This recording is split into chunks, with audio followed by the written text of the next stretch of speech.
piece of air. Kasi kung doon ka pala magta-type ng mga address mo, wala na. List of all the budget airlines. Don't expect na bababa siya. Kung bababa man siya, hindi ganun kalaki. Ang maganda sa Skyscanner, meron silang option na everywhere, any city in the world. Welcome back to the channel. My name is Evan, and in today's video, we're going to talk about how to book cheap flights. I'm going to make it as short as possible because I know you guys want to go to the details right away.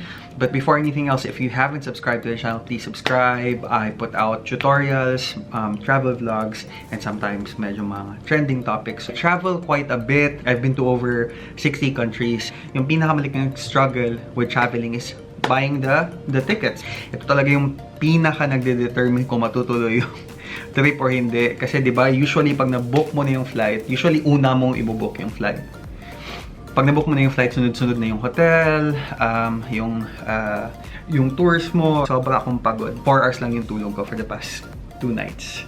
I'm here in Kuwait working. But anyway, hope this video will help you out. Kung mahilig kayo mag-travel, I'm gonna tell you kung paano ako mag-book ng mga flights. Very important na ma-book natin yung cheapest na flights para matuloy yung mga trip natin. Ganun kasimple. So how do we do that? Let's go to the details. The first tip, and this is very important, keep your searches hidden. Sure napansin nyo na when you're searching for a flight, say nagpunta kayo, plano nyo pumunta ng Taiwan, and ginamit nyo yung flight search engine, every time you click or every time nagsisearch ka ulit, biglang tumataas ng sobra yung prices.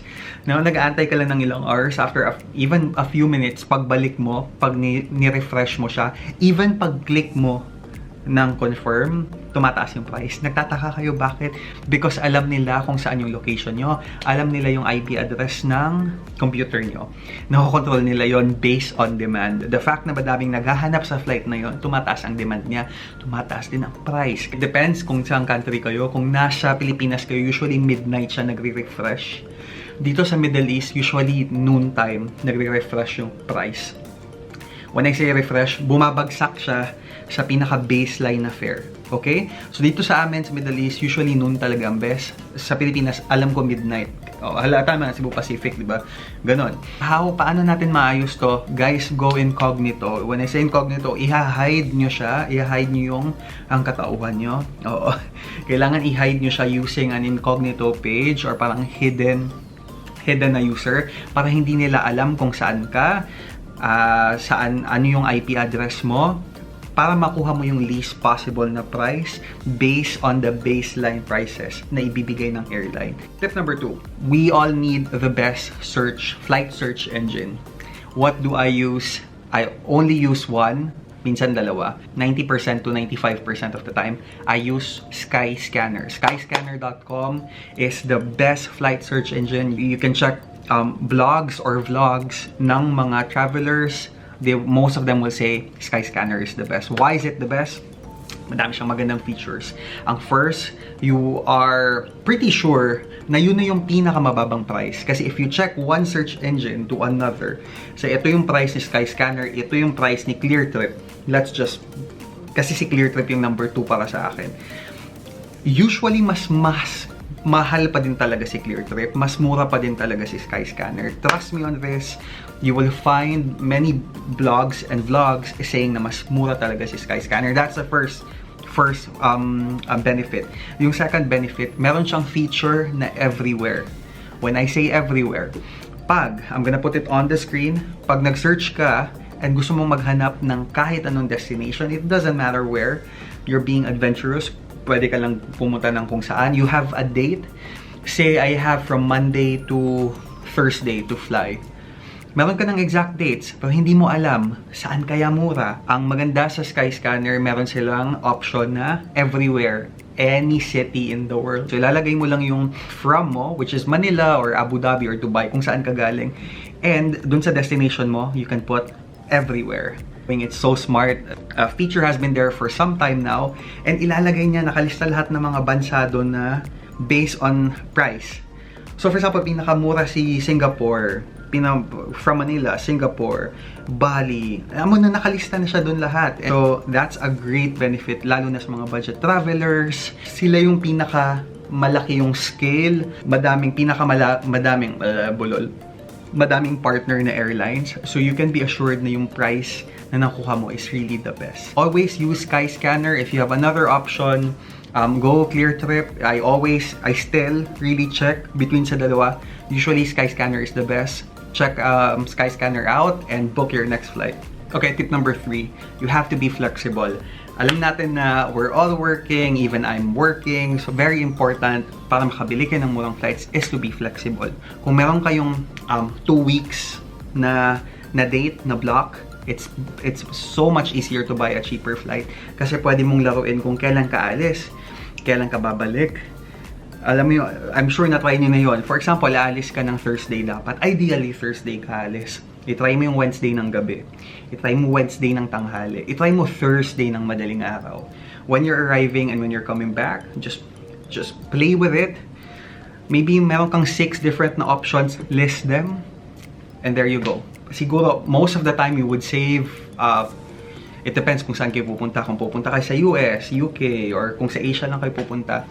But you'll save a lot of money kung flexible ka. Ngayon, kung hindi ka flexible, kung meron ka lang set na dates and you have to fly on these dates, well, you're limited. What you can do is to check all the airlines. Ganito ang gagawin nyo. Sa search engine, hanapin nyo yung mga available na airlines. For example, si Philippine Airlines, ito yung price. Si Cebu Pacific, ito yung price. Si Etihad, ito yung price. Check all of them. Tapos i-check nyo sa mismong website nila. Go sa mismong website nila. Most of the time, you'll save siguro mga $100.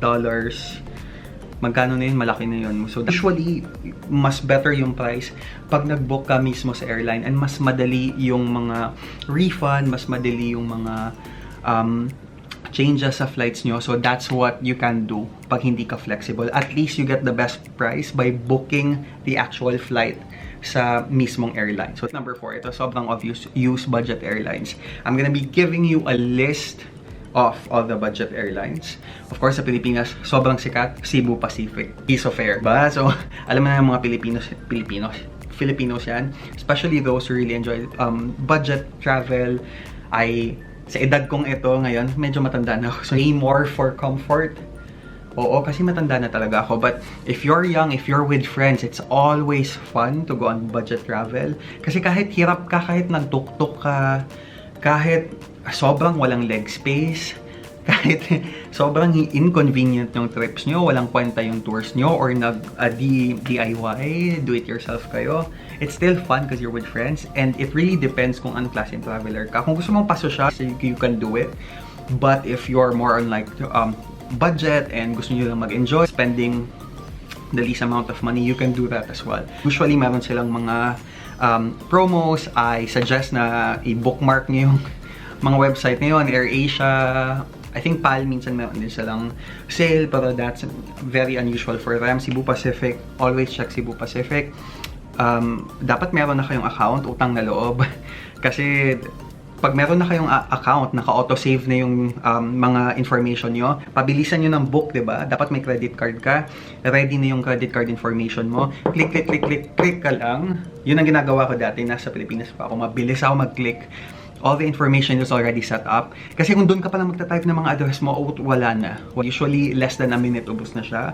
So, befriend the budget airlines, and alamin nyo yung mga rules nila, alamin nyo yung pattern kung kailan sila naglalabas. Follow them on Facebook, follow them on Instagram. Para makagala kayo, ang daming pwedeng puntan from Pilipinas. Pwedeng mag-Seoul, mag-Taiwan, sobrang saya. Bali, Singapore, Hong Kong, ang dami nang pwedeng puntahan because of budget airline. So please use it and travel as much as you can. Final tip ko, guys, if you've already determined the dates, go ahead and book. Nagdadalawang isip kayo. Sobrang common ito sa mga Pilipino. Nagdadalawang isip na mag-book. Usually, after some time, after 3 days, sobrang mahal, nag-double na yung price. Meron tayong sweet spot kung kailan ka mag-book. It's usually not too early. Hindi siya sobrang aga. Hindi ka din sobrang late. So, yung sweet spot na yon is about 3 to 6 weeks before your flight. If you book too early, usually hindi pa nila na-calibrate yung price, mas mahal pa siya. If you book too late, usually sobrang mahal na siya. So mas better actually book early than book late. Pero there's a sweet spot which is 3 to 6 weeks. Tandaan nyo 3 to 6 weeks. So okay yung 6 weeks before your flight. Book it. don't expect na bababa siya. Kung bababa man siya, hindi ganun kalaki. Hindi ganun, it's still, you know, you'll never know. Pero hindi siya ganun kalaki. So, please go ahead and book. Huwag nyo antayin kasi baka hindi pa matuloy yung trip nyo. Alam niyo, nagtitipid ka ng 1,000 pesos or 500 pesos for what? Tapos biglang magdodoble yung price. Diba? Ang sakit. So guys, always follow the sweet spot of booking, which is 3 to 6 weeks. Those are my tips. Yun yung 5 best tips ko for booking the cheapest flight possible. Sana nakatulog tong video na to sa inyo. Lalo na sa mga budget travelers na talagang nagpupursige at ginagawang goal ang pag-travel. I truly support you guys. And travel lang ng travel, it makes you a better person. It gives you more inspiration to live a fuller life, and you learn a lot of culture, you taste a lot of food, and madami pa yung matitaste. Okay, so it's gonna be really fun, and I truly support you. Keep on traveling, and I hope you guys enjoyed this video. If you haven't subscribed to the channel yet, please subscribe. Subscribe button, subscribe button. Please give this video a thumbs up. Comments down below kung meron pa kayong gusto mga pag-usapang mga topics about travel. I will be very happy to share my experiences with you guys. See you on the next video. Bye bye.